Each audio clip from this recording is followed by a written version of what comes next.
ಎಲ್ಲರಿಗೂ ನಮಸ್ಕಾರ. ಇಂದಿರಾ ತನಯ ಅವರ ಶಕ್ತಿ ಪೂಜೆ ಕಥೆಯನ್ನು ಮತ್ತೆ ಮುಂದುವರಿಸೋಣ. ಭದ್ರಯ್ಯ ಸ್ಮಶಾನದಲ್ಲಿ ಹೆಣವನ್ನು ಹುಡುಕ್ತಾ ಇದ್ದಿದ್ದರಿಂದ ಪೊಲೀಸ್ನವ್ರ ಕೈಗೆ ಸಿಕ್ಕಿಬಿದ್ದು ಜೈಲಿಗೆ ಹೋಗಬೇಕಾಗಿ ಬರುತ್ತೆ. ಇನ್ನು ನಿಂಗಣ್ಣನಿಗೆ ಏನಾದರೂ ಮಾಡಿಬಿಟ್ಟು ಭದ್ರಯ್ಯನ ಹೆಂಡತಿ ಮುನಿಯಮ್ಮನನ್ನು ವಶಪಡಿಸ್ಕೋಬೇಕು ಅಂತ ತುಂಬ ಆತುರ ಆಗಿರುತ್ತೆ. ಅವನು ರಾಮಚಂದ್ರದ ತನ್ನ ಊರಿಗೆ ಹೋಗ್ತಾನೆ. ಅಲ್ಲಿ ಹೆಂಡತಿ ಜೊತೆಗೆ ಯಾವುದೇ ಮಾತು ಆಡದೆ ಅಕ್ಕನ ತೋಪಿನ ಕಡೆಗೆ ಹೋಗ್ತಾ ಇರ್ತಾನೆ. ಅಕ್ಕನ ತೋಪು ಮತ್ತು ಅಲ್ಲಿದ್ದ ಗೋಣಿ ಮರ, ಮುನೇಶ್ವರ ದೇವಸ್ಥಾನ ಇವೆಲ್ಲವೂ ಕೂಡ ಸಾಕಷ್ಟು ಹೆಸರಾಗಿರುತ್ತವೆ. ಹಿಂದಿನ ರಾತ್ರಿ ರಾಮಕ್ಕನಿಗೆ ನಿದ್ದೆ ಬಂದ ಮೇಲೆ ಸದ್ದು ಮಾಡದೆ ಹಾಸಿಗೆ ಬಿಟ್ಟು ಎದ್ದ ನಿಂಗಣ್ಣ ಪಡಸಾಲೆಗೆ ಹೋಗಿ ಮೂಲೆಯಲ್ಲಿದ್ದಂತಹ ಒಂದು ಮೇಕೆ ಮರಿಯನ್ನು ಬಲವಾಗಿ ಹಿಡ್ಕೊಂಡು ಅದನ್ನು ಅರ್ಚಿಕೊಡೋಕ್ಕೂ ಅದು ಅರ್ಚೋಕ್ಕೂ ಅವಕಾಶ ಕೊಡದ ಹಾಗೆ ಬಟ್ಟೆಯಲ್ಲಿ ಬಲವಾಗಿ ಸುತ್ತಿರ್ತಾನೆ. ಆನಂತರ ಅರಿಶಿನ, ಕುಂಕುಮ, ಗಂಧದ ಕಡ್ಡಿ, ಚೂರಿ, ಪಂಚಲೋಹದ ತಗಡು, ರಾಮಕ್ಕನ ಸಂಚಿಯಲ್ಲಿ ಯಾವಾಗಲೂ ಇರ್ತಿದ್ದಂತಹ ವಿಳೆದೆಲೆ ಅಡಕೆ, ಸದಾ ಮನೆಯಲ್ಲಿ ಇರ್ತಿದ್ದಂತಹ ಜಟಾಮಾಂಸಿ ಅನ್ನೋ ಒಂದು ಗ್ರಂಥಿಗೆ ಸಾಮಾನಿನ ಚೂರು, ಇಷ್ಟನ್ನು ತಗೊಂಡು ಅವನು ಅಕ್ಕನ ತೋಪನ್ನು ಸೇರಿರ್ತಾನೆ. ಗೋಣಿ ಮರದ ಹತ್ರಕ್ಕೆ ಬಂದಿರ್ತಾನೆ. ಅದನ್ನು 3 ಸುತ್ತು ಸುತ್ತಿರ್ತಾನೆ. ಆನಂತರ ಪೂಜೆಯನ್ನು ಕೂಡ ಪ್ರಾರಂಭ ಮಾಡಿರ್ತಾನೆ. ಮರದ ಬುಡಕ್ಕೆ ಅರಿಶಿನ ಕುಂಕುಮ ಹಚ್ಚಿ ಹೊಲೆಯರ ಲಚುಮಯ್ಯ ಹಿಂದೆ ತನಗೆ ಉಪದೇಶ ಮಾಡಿದ್ದಂತಹ ಪ್ರೇತ ಪ್ರಸನ್ನ ಮೂಲ ಮಂತ್ರವನ್ನು 108 ಸಲ ಜಪಿಸಿ ಆಡಿನ ಮರಿಯನ್ನು ಒಂದೇ ಏಟಿಗೆ ಚೂರಿಯಿಂದ ಇರಿದು ಅದರ ರಕ್ತವನ್ನು ಮರದ ಬುಡಕ್ಕೆ ಹಾಕಿರ್ತಾನೆ. ನಿಂಗಣ್ಣ ನಿರೀಕ್ಷೆ ಮಾಡಿದ ಹಾಗೇ ಮರದ ಬುಡನೆ ನಡುಗಿದ ಹಾಗೆ ಸದ್ದಾಗಿರುತ್ತೆ. ಇದ್ದಕ್ಕಿದ್ದ ಹಾಗೆ ಮರದ ಎಲೆಗಳು ರವರವ ಅಂತ ಸದ್ದು ಮಾಡುತ್ತವೆ. ಆ ತಕ್ಷಣ ನಿಂಗಣ್ಣ ಎಲೆ ಅಡಿಕೆನ ಬುಡದಲ್ಲಿದ್ದಂತಹ ಸಣ್ಣ ಪೊಟರಿಗೆ ಎಸೆದು ಪಂಚಲೋಹದ ತಗಡಲ್ಲಿ ಏನನ್ನು ಬರ್ಕೊಂಡು ಅದರಲ್ಲಿ ದೀರ್ಘದಂಡ ನಮಸ್ಕಾರ ಮಾಡಕ್ಕೆ ಅಂತ ಬೋರ್ಲಾಗಿ ಮಲಗಿರ್ತಾನೆ. ಮಲಕ್ಕೊಂಡವನು ಮತ್ತೆ ಎದ್ದೇಳದೇ ಇಲ್ಲ. ಮಾರನೇ ದಿವಸ ಈ ಅಕ್ಕನ ತೋಪಿನಲ್ಲಿ ಜನಸಂದಣಿ ತುಂಬಿಕೊಂಡ್ಬಿಟ್ಟಿರುತ್ತೆ. ಗೋಣಿ ಮರ ನಿಂಗಪ್ಪಣ್ಣನ ಆಹುತಿ ತಗೊಂಡ್ಬಿಟ್ಟಿದೆ ಅಂತ ಜನ ಮಾತಾಡ್ತಿರ್ತಾರೆ. ರಾಮಕ್ಕ ನಿಧಾನವಾಗಿ ಹೆಜ್ಜೆ ಇಟ್ಕೊಂಡು ಬೋರ್ಲಾಗಿ ಬಿದ್ದಿದ್ದ ತನ್ನ ಗಂಡನ ಹತ್ತಿರಕ್ಕೆ ಬಂದು ನೋಡ್ತಾಳೆ. ಅವನ ಬಾಯಿಂದ ಹರಿದು ಬಂದಿದ್ದ ರಕ್ತ ನೆಲದ ಮೇಲೆಲ್ಲ ಹೆಪ್ಪುಗಟ್ಟಿರುತ್ತೆ. ಕಣ್ಣು ಮೂಗುಗಳಿಂದಲೂ ಕೂಡ ರಕ್ತ ಸೋರಿರೋದು ಸ್ಪಷ್ಟವಾಗಿ ಕಾಣಿಸ್ತಿರುತ್ತೆ. ಶ್ವಾಸ ಆಡ್ತಾನೆ ಇರೋದಿಲ್ಲ. ಹಾಗಾಗಿ ಅವನು ಸತ್ತಿದ್ದಾನೆ ಅನ್ನೋದು ಕೂಡ ಅವಳಿಗೆ ಖಚಿತವಾಗುತ್ತೆ. ಯಾರ ಮಾತಿಗೂ ಸಮಾಧಾನಗೊಳ್ಳದೆ ಆಕೆ ಒಂದೇ ಸಮವಾಗಿ ಹತ್ಕೊಂತ ಗಂಡನ ಬೆನ್ನಿನ ಮೇಲೆ ತಲೆ ಇಟ್ಟು ಹೊರಳಾಡಿ ಅಳ್ತಾಳೆ. ರಾಮಚಂದ್ರದ ಜನರಿಗೆ ಮುಂದೆ ಏನು ಮಾಡಬೇಕು ಅಂತ ತೋಚಿದ ಹಾಗಾಗುತ್ತೆ. ಸುದ್ದಿ ತಿಳಿದು ಪೊಲೀಸ್ನವರು ಬರ್ತಾರೆ. ಮಹಜರು ಕ್ರಮವನ್ನು ಜರುಗಿಸ್ತಾರೆ. ಅಷ್ಟರಲ್ಲಿ ಅಲ್ಲಿಗೆ ಮುನಿಯಮ್ಮ ಓಡೋಡಿ ಬರ್ತಾಳೆ. ಮುನಿಯಮ್ಮ ಅಂದರೆ ಭದ್ರಯ್ಯನ ಹೆಂಡತಿ. ಯಾರೀಕೆ ಇಷ್ಟೊಂದು ಔಷಧಿಯಿಂದ ಓಡಿ ಬರ್ತಾ ಇದ್ದಾಳಲ್ಲ ಅಂತ ರಾಮಚಂದ್ರದ ಜನರಿಗೆಲ್ಲ ಆಶ್ಚರ್ಯ ಆಗುತ್ತೆ. ಈ ಕಡೆ ಏನಾಗಿರುತ್ತೆ ಅಂದರೆ, ಬೆಂಗಳೂರಲ್ಲಿ ತನ್ನ ಮನೆಯಲ್ಲಿ ಮಲ್ಕೊಂಡು ನಿದ್ದೆ ಮಾಡ್ತಿದ್ದ ಮುನಿಯಮ್ಮನಿಗೆ ತಕ್ಷಣ ಎಚ್ಚರಿಕೆ ಆಗಿರುತ್ತೆ. ಎದ್ದವಳು ಕೂದಲನ್ನು ಕೂಡ ಸರಿಪಡಿಸ್ಕೊಳ್ಳದೆ ಉಟ್ಟ ಸೀರೆನಲ್ಲೇ ಮನೆ ಬಿಟ್ಟು ಓಡಿ ಬಂದಿರ್ತಾಳೆ. ಅವಳಿಗೆ ಅರಿವಿಲ್ದೇನೆ ಅವಳ ಕಾಲುಗಳು ಯಾವುದೋ ದಾರಿಯಲ್ಲಿ ತಾವಾಗೆ ಓಡ್ತಾ ಇರುತ್ತವೆ. ಹಾಗೆ ಓಡಿ ಓಡಿ ಸುಮಾರು 8 ಮೈಲಿ ದೂರ ಇದ್ದಂತಹ ಈ ರಾಮಚಂದ್ರಕ್ಕೆ ಅವಳು ಬಂದಿರ್ತಾಳೆ. ನಿಂಗಣ್ಣನ ಮನೆಗೂ ಹೋಗದೆ ಅವಳು ನೇರವಾಗಿ ಅಕ್ಕನ ತೋಪಿನ ಕಡೆಗೆ ಬಂದಿರ್ತಾಳೆ. ಅಷ್ಟೊತ್ತಿಗಾಗಲೇ ಪೊಲೀಸ್ನವರು ನಿಂಗಣ್ಣನ ಶವದ ಮಹಜರು ನಡೆಸಿ ಹಿಂತಿರುಗೋಕ್ಕೆ ಸಿದ್ಧವಾಗಿರ್ತಾರೆ. ಆದರೆ ಅವರನ್ನು ತಡೆದು ನಿಲ್ಲಿಸಿ ಅವರ ಕುತೂಹಲವನ್ನು ಈ ಮುನಿಯಮ್ಮ ಕೆರಳಿಸಿರ್ತಾಳೆ. ನಿಂಗಪ್ಪಣ್ಣ ನಿಂಗಪ್ಪಣ್ಣ, ನಾ ಬಂದೀವ್ನಿ ನಿಂಗಪ್ಪಣ್ಣ ಅಂತ ಜನಸಂದಣಿಯಲ್ಲಿ ದಾರಿ ಮಾಡಿಕೊಂಡು ನುಗ್ಗಿರ್ತಾಳೆ. ನೆರೆದಿದ್ದವರೆಲ್ಲರೂ ಆಶ್ಚರ್ಯ ಕುತೂಹಲದಿಂದ ಅವಳನ್ನೇ ನೋಡ್ತಾರೆ. ಗೋಳಿಡ್ತಾ ಇದ್ದಂತಹ ರಾಮಕ್ಕ ಕೂಡ ತನ್ನ ಅಳುವನ್ನು ನಿಲ್ಲಿಸಿ ಮುನಿಯಮ್ಮನ ಕಡೆನೇ ನೋಡ್ತಾ ಇರ್ತಾಳೆ. ಏಯ್, ಇದಾಕಿಲ್ ಕುಂತಿದ್ಯಾ, ನನ್ನ ನಿಂಗಪ್ಪಣ್ಣಂತ ನೀನು ಅಂತ ಮತ್ಸರದಿಂದ ಮುನಿಯಮ್ಮ ರಾಮಕ್ಕನ ರಟ್ಟೆಯನ್ನು ಹಿಡಿದು ಎಳಿತಾಳೆ. ಆಹಾ, ಬಂದ್ಬಿಟ್ಲು ಸುಪನಾತಿ ನನ್ನ ಗಂಡನ ಹತ್ರಕ್ಕೆ ಅಂತ ಮುನಿಯಮ್ಮ ನುಡಿದಾಗ ರಾಮಕ್ಕನಿಗೆ ಗಾಬರಿ ಆಗತ್ತೆ. ಇದೇನಿದು, ನಿಂಗಣ್ಣ ನನ್ನ ಗಂಡನ ಅಥವಾ ಈ ಹೆಂಗಸಿನ ಗಂಡನ ಅಂತ ರಾಮಕ್ಕ ತನ್ನನ್ನು ತಾನೇ ಕೇಳ್ಕೊಳ್ತಾಳೆ. ಏಯ್, ಎಷ್ಟು ಧೈರ್ಯನೇ ನಿನಗೆ ನನ್ನ ಗಂಡನ ಮಣ್ಣನ್ನು ಮುಟ್ಟಕ್ಕೆ ಅಂತೇಳ್ಬಿಟ್ಟು ರಾಮಕ್ಕನ ಮೂರೆಗೆ ತಿವಿತಾ ಮುನಿಯಮ್ಮ ಸಿಡಿಮಿಡಿಗೊಳ್ತಿರ್ತಾಳೆ. ನಿಂಗಣ್ಣನ ಕೈಯಲ್ಲಿ ತಾನು ಕರಿಮಣಿ ಕಟ್ಟಿಸ್ಕೊಂಡಿದ್ದೆ ಸುಳ್ಳಾಗಿ ಹೋಯ್ತಾ ಅಂತ ರಾಮಕ್ಕಂಗೆ ಆಶ್ಚರ್ಯ ಆಗ್ತಾ ಇರುತ್ತೆ. ಅಷ್ಟರಲ್ಲಿ ಪೊಲೀಸ್ನವನು ಮುಂದೆ ಬರ್ತಾನೆ. ಯಾರಮ್ಮ ನೀನು ಅಂತ ಕೇಳಿದಾಗ, ನಾನಾ ಅಂತ ಅವಳು ಕೇಳಿದಾಗ, ಹ್ಞೂ ಅಂತ ಪೊಲೀಸ್ನವನು ಕೇಳಿದಾಗ, ಮುನಿ ಕಣ್ಣಣ್ಣ, ಮುನಿ ನಾನು ಅಂತ ಮುನಿಯಮ್ಮ ಹೇಳ್ತಾಳೆ. ಯಾಕಿಲ್ಲಿ ಬಂದೆ ಅಂದಾಗ, ನನ್ನ ಗಂಡನ ಹತ್ರಕ್ಕೆ ನಾನು ಬಂದೆ, ನೀನೇನು ಕೇಳೋದು, ಹೀಗೆಲ್ಲ ಕೇಳ್ಬೋದಾ ನೀನು, ಸರಿ ಹೋಯ್ತು ಅಂತ ಅವಳು ರಾಮಕ್ಕನನ್ನು ಬಿಟ್ಟು ಪೊಲೀಸ್ನವನನ್ನು ಅಮರ್ಕೊತಾಳೆ.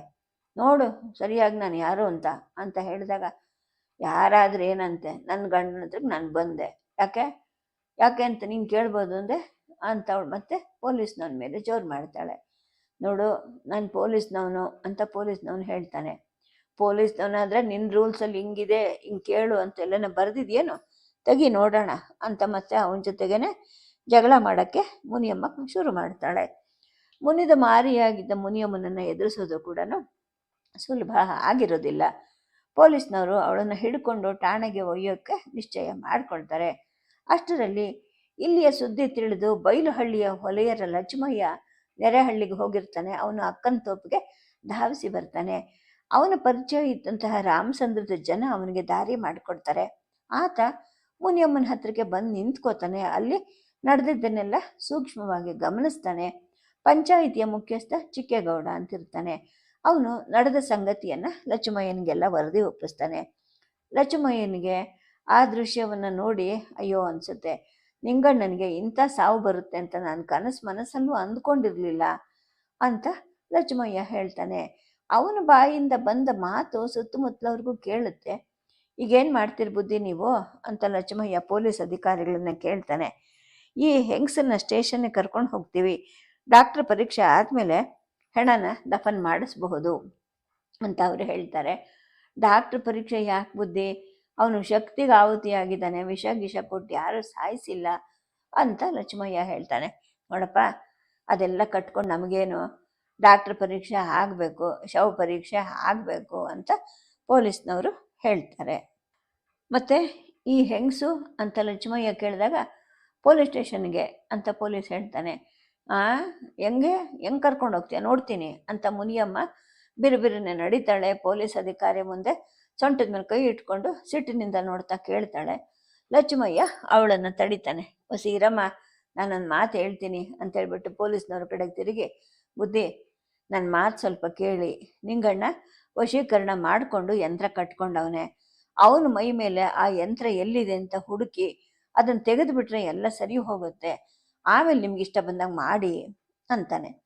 ಪೊಲೀಸ್ ಅಧಿಕಾರಿಗಳು ಸ್ವಲ್ಪ ಹೊತ್ತು ಅವರವರಲ್ಲೇ ಮಾತಾಡ್ಕೊಳ್ತಾರೆ. ಕೊನೆಗೆ ಲಕ್ಷ್ಮಯ್ಯನ ಮಾತಿಗೆ ಬೆಲೆ ಕೊಡೋಕೆ ಒಪ್ಕೊತಾರೆ.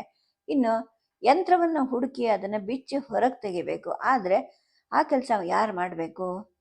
ರಾಮಕ್ಕ ಏನೋ ತಾನು ಆ ಕೆಲಸ ಮಾಡ್ತೀನಿ ಅಂತಾಳೆ. ಆದರೆ ಮುನಿಯಮ್ಮ ಅದಕ್ಕೆ ಒಪ್ಪೋದಿಲ್ಲ. ಅವಳು ರಾಮಕ್ಕನನ್ನು ನಿಂಗಣ್ಣನ ಹತ್ರ ಬರೋಕ್ಕೆ ಕೂಡ ಬಿಡ್ತಾ ಇಲ್ಲ. ಮುನಿಯಮ್ಮನಿಗೆ ಹೇಳೋಣ ಅಂದರೆ ಅವಳು ಸೆರಗು ಬಿಕ್ಕೊಂಡು ಜಗಳಕ್ಕೆ ನಿಂತಿದ್ದಾಳೆ. ಒಂದು ಮಾತಾಡಿದ್ರೆ ಹೆಚ್ಚು, ಒಂದು ಮಾತಾಡಿದ್ರೆ ಕಡಿಮೆ. ಅವಳಿಗೆ ಹೇಗೆ ಹೇಳೋದು? ಸರಿ, ಇನ್ನು ಚಂಡಿ ಉಪಾಸಕನಾದ ಲಕ್ಷ್ಮಯ್ಯ ಹೆಣವನ್ನು ಮುಟ್ಟೋ ಹಾಗಿರಲಿಲ್ಲ. ಅದು ಮೈಲಿಗೆ ಅವನಿಗೆ.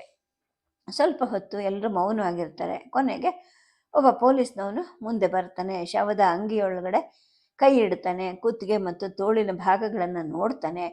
ಎಡದ ತೋಳಿಗೆ ಒಂದು ಪಂಚಲೋಹದ ತಗಡಿನ ಯಂತ್ರವನ್ನು ಕಟ್ಟಿರ್ತಾರೆ. ಅದು ಬಿಚ್ಚಕ್ಕಾಗದೇ ಇರೋ ಹಾಗೆ ಗಂಟು ಹಾಕಿದ್ರಿಂದ ಆ ದಾರವನ್ನು ಕತ್ತರಿಸಿ ತೆಗಿಬೇಕಾಗತ್ತೆ. ನಿಂಗಣ್ಣನ ಮೈಯಿಂದ ಆ ಯಂತ್ರವನ್ನು ತೆಗೆದ ತಕ್ಷಣ ಮುನಿಯಮ್ಮ ತಲೆ ತಿರುಗಿದವಳ ಹಾಗೆ ದಪ್ಪ ಅಂತ ಕೆಳಗೆ ಬೀಳ್ತಾಳೆ. ಇದನ್ನೆಲ್ಲ ನೋಡಿ ಅಲ್ಲಿದ್ದ ಜನರಿಗೆ ಬಹಳ ಗಾಬರಿ ಆಗತ್ತೆ. ಪೊಲೀಸ್ನವನು ತೆಗೆದುಕೊಟ್ಟ ಯಂತ್ರವನ್ನು ಲಕ್ಷ್ಮಯ್ಯ ಬಿಚ್ತಾನೆ. ಅದರೊಳಗಡೆ ಇದ್ದಂತಹ ಮಯೂರಶಿಖಿ ಜಟಮಾಂಸಿ ಅನ್ನೋ ಒಂದು ಬೇರನ್ನ ಮತ್ತು ತಗಡಿನ ಮೇಲೆ ಸ್ತ್ರೀ ವಶ್ಯ ಯಂತ್ರ ಅಂತ ಬರೆದಿದ್ದು, ಅಡ್ಡ ಉದ್ದಕ್ಕೆ 4 ಮನೆಗಳಿದ್ದು ಒಟ್ಟು 16 ಮನೆಗಳುಳ್ಳ ಚದುರದ ಆ ಮನೆಯಲ್ಲಿ ಹ್ರೇಂ ಹ್ರೀಂ ಹ್ರೇಂ ಹ್ರಂ ಎಂಬ ಬೀಜಾಕ್ಷರಗಳು ಮತ್ತು ಕೆಳಭಾಗದಲ್ಲಿ ಮುನಿಯಮ್ಮ ಅಂತ ಹೆಸರು ಬರೆದಿದ್ದನ್ನು ಕೂಡ ಎಲ್ಲರೂ ನೋಡ್ತಾರೆ. ಆಗ ಲಕ್ಷ್ಮಯ್ಯ ಹೇಳ್ತಾನೆ, ನೋಡಿ ಬುದ್ಧಿ, ಯಂತ್ರದಲ್ಲಿ ತನಗೆ ಬೇಕಾದ ಹೆಣ್ಣಿನ ಹೆಸರನ್ನು ಬರೆದು ಗಂಡು ಕಟ್ಕೊಂಡ್ರೆ ಎಂಥವಳಾದರೂ ಸರಿ ಆ ಹೆಂಗಸು ವಶ ಆಗಿ ಗಂಡಿನ ಕಾಲ್ಗೆ ಬಂದು ಬೀಳ್ತಾಳೆ. ಹಾಗೇನೆ ತನಗೆ ಬೇಕಾದ ಗಂಡಿನ ಹೆಸರು ಬರ್ಕೊಂಡ್ರೆ, ಆ ಹೆಣ್ಣು ಕಟ್ಕೊಂಡ್ರೆ ಗಂಡಸು ಕೂಡ ವಶ ಆಗ್ತಾನೆ ಅಂತ ಆ ಯಂತ್ರದ ಬಗ್ಗೆ ವಿವರಣೆ ಕೊಡ್ತಾನೆ. ಅವನ ಮಾತು ಸತ್ಯ ಅನ್ನೋದು ಜನಕ್ಕೆಲ್ಲ ಈಗಾಗಲೇ ಗೊತ್ತಾಗಿರುತ್ತೆ. ಏಕೆಂದರೆ ಪ್ರತಿಯೊಬ್ಬರು ಕೂಡ ಮುನಿಯಮ್ಮನ ಈ ಪ್ರಸಂಗವನ್ನು ನೋಡಿರ್ತಾರೆ. ಇದನ್ನೆಲ್ಲ ಕೇಳಿ ಪೊಲೀಸ್ನವರು ಕೂಡ ದಿಗ್ಭ್ರಾಂತಿಗೆ ಒಳಗಾಗ್ತಾರೆ. ಇನ್ನು ಮುನಿಯಮ್ಮ ಮೂರ್ಛಿತಳ ಹಾಗೆ ಬಿದ್ದಿರ್ತಾಳೆ. ಅವಳನ್ನು ನೋಡಿ ತುಂಬ ಕಳವಳಗೊಂಡಿದ್ದ ಒಬ್ಬರು ತೋಪಿನ ಪಕ್ಕದಲ್ಲಿದ್ದ ಬಾವಿನಲ್ಲಿ ಬಟ್ಟೆ ನೆನೆಸ್ಕೊಂಡು ಬರ್ತಾರೆ. ಅವಳ ಹಣೆ ಮೇಲೆ ಹಿತವಾಗಿ ಉಜ್ತಾರೆ. ಕೆಲವಾರು ನಿಮಿಷ ಹಾಗೆ ಮಾಡಿದ ನಂತರ ಮುನಿಯಮ್ಮ ನಿಧಾನವಾಗಿ ಕಣ್ಣು ತೆರಿತಾಳೆ. ಸ್ವಲ್ಪ ಹೊತ್ತಿನಲ್ಲಿ ನಿಧಾನವಾಗಿ ಎಚ್ಚರಿಕೊಂಡು ಕೂತ್ಕೊತಾಳೆ. ತಾನು ಎಲ್ಲಿದ್ದೀನಿ ಅಂತ ತನ್ನನ್ನು ತಾನೇ ಕೇಳ್ಕೊಳ್ತಾಳೆ. ಸ್ವಲ್ಪ ಹೊತ್ತಿಗೆ ಮುಂಚೆನೆ ವಶೀಕರಣದ ಪ್ರಭಾವದಿಂದ ಸ್ಮೃತಿ ಪರಿವರ್ತನೆಗೊಂಡಿದ್ದ ಆಕೆ ಈಗ ಅದರಿಂದ ಸಂಪೂರ್ಣವಾಗಿ ವಿಮುಕ್ತಳಾಗಿರ್ತಾಳೆ. ಎಚ್ಚರಿಕೊಂಡು ಸುತ್ತ ನೋಡ್ತಾಳೆ. ಎಲ್ಲರೂ ಅಪರಿಚಿತರು. ಅರೆ, ಬೆಂಗಳೂರಲ್ಲಿ ತನ್ನನ್ನು ಕೆಣಕಿದ್ದ ನಿಂಗಣ್ಣ ಇಲ್ಲಿ ಯಾಕೆ ಹೀಗೆ ಬಿದ್ದಿದ್ದಾನೆ? ತಾನ್ಯಾಕೆ ಇಲ್ಲಿಗೆ ಬಂದೆ? ಹೇಗೆ ಬಂದೆ? ಮುನಿಯಮ್ಮನ ಮನಸ್ಸು ಉತ್ತರಕ್ಕೋಸ್ಕರ ಹಾತೊರೆಯುತ್ತೆ. ಅವಳ ಸ್ಥಿತಿಯನ್ನು ಅರಿತುಕೊಂಡು ಲಚಮಯ್ಯ ನಡೆದ ಸಂಗತಿಯನ್ನೆಲ್ಲ ಅವಳಿಗೆ ವಿವರಿಸಿ ಹೇಳ್ತಾನೆ. ಮುನಿಯಮ್ಮಂಗೆ ಆತಂಕ ಶುರುವಾಗತ್ತೆ.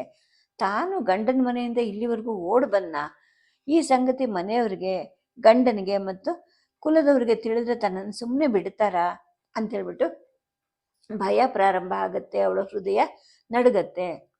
ನಿಂಗಣ್ಣನ ಕಂಡ್ರೇನೆ ತನಗೆ ಕಿಡಿ. ಅವನನ್ನು ಹೆಡೆಮುರಿ ಕಟ್ಟಬೇಕು ಅಂತ ನಾನು ಅಂದ್ಕೊಂಡ್ರೆ ಆ ನಿಂಗಣ್ಣನ ಹುಡ್ಕೊಂಡು ನಾನು ಓಡೋಡ್ ಬಂದ. ಅಪ್ಪ, ಹೆಣ್ಣು ಅಂದರೆ ಆಟದ ಗೊಂಬೆ ಅಂತ ತಿಳ್ಕೊಂಡಿದ್ದಾನಲ್ಲ ಇಂಥ ಕಾಮ ಅಂದ. ಇಂಥವ್ನು ಖಂಡಿತ ಬದುಕಿರಬಾರ್ದು. ಇವನು ಸಾಯಲೇಬೇಕು. ಇಂಥವನು ಸತ್ರು ಏನು ನಷ್ಟ ಇಲ್ಲ. ಇಂಥವ್ರು 100 ಜನ ಇದ್ದರೂ ಎಲ್ಲರೂ ಸಾಯಲಿ ಅಂತ ಕೋಪಗೊಂಡ ಅವಳ ಮನಸ್ಸು ಕಠಿಣವಾಗಿ ಶಪಿಸುತ್ತೆ. ಆಗ ಲಚಮಯ್ಯ ತನ್ನ ತಂಗಿಯನ್ನು ಮಾತಾಡಿಸೋ ಹಾಗೆ ಮೃದುವಾಗಿ ಮುನಿಯಮ್ಮನನ್ನು ಮಾತಾಡಿಸ್ತಾನೆ. ಯಾಕಮ್ಮ ಸುಮ್ಮನೆ ನಿಂತ್ಕೊಂಡ್ಬಿಟ್ಟೆ ಅಂದಾಗ ಮುನಿಯಮ್ಮನಿಗೆ ಅವನ ಮೃದು ಮಾತನ್ನು ಕೇಳಿ ಅಳು ಬರೋ ಹಂಗಾಗತ್ತೆ. ಯಾಕವ್ವ ಕಣ್ಣಲ್ಲಿ ನೀರು ಅಂತ ಆತ ಮತ್ತೆ ಕೇಳ್ತಾನೆ. ನಾನು ಮನೆಗೆ ಹೆಂಗೋಗ್ಲಣ್ಣ ಅಂತ ಮುನಿಯಮ್ಮ ಕೇಳ್ತಾಳೆ. ನಿನ್ನ ಮನೆ ಎಲ್ಲಿದೆಯಮ್ಮ? ನಾವು ಕರ್ಕೊಂಡು ಹೋಗ್ತೀವಿ ಅಂತ ಆತ ಹೇಳಿದಾಗ ಹೇಳೋ ಬೇಡೋ ಅಂತ ಸ್ವಲ್ಪ ಹೊತ್ತು ಅನುಮಾನಿಸಿದ ಮುನಿಯಮ್ಮ ಕೊನೆಗೆ ತನ್ನ ಸಂಗತಿ ಎಲ್ಲವನ್ನು ಮುಚ್ಚುಮರೆ ಇಲ್ಲದೆ ಹೇಳ್ತಾಳೆ.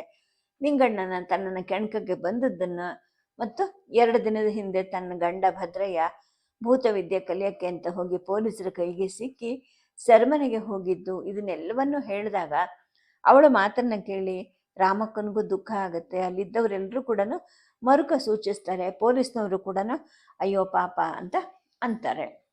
ನಿಂಗಪ್ಪಣ್ಣನಿಗೆ ಹೆಂಡ್ರು ಮಕ್ಕಳು ಇಲ್ವಾ ಅಣ್ಣ ಅಂತ ಮುನಿಯಮ್ಮ ಲಚಮಯ್ಯನನ್ನು ಕೇಳ್ತಾಳೆ. ಮಕ್ಕಳಿಲ್ಲ ಕಣಮ್ಮ. ಆಗ ನೋಡು ಆಕೆ ಅವನ ಹೆಂಡ್ರು ಅಂತ ಅವನು ರಾಮಕ್ಕನ ಕಡೆ ಕೈ ತೋರಿಸ್ತಾನೆ.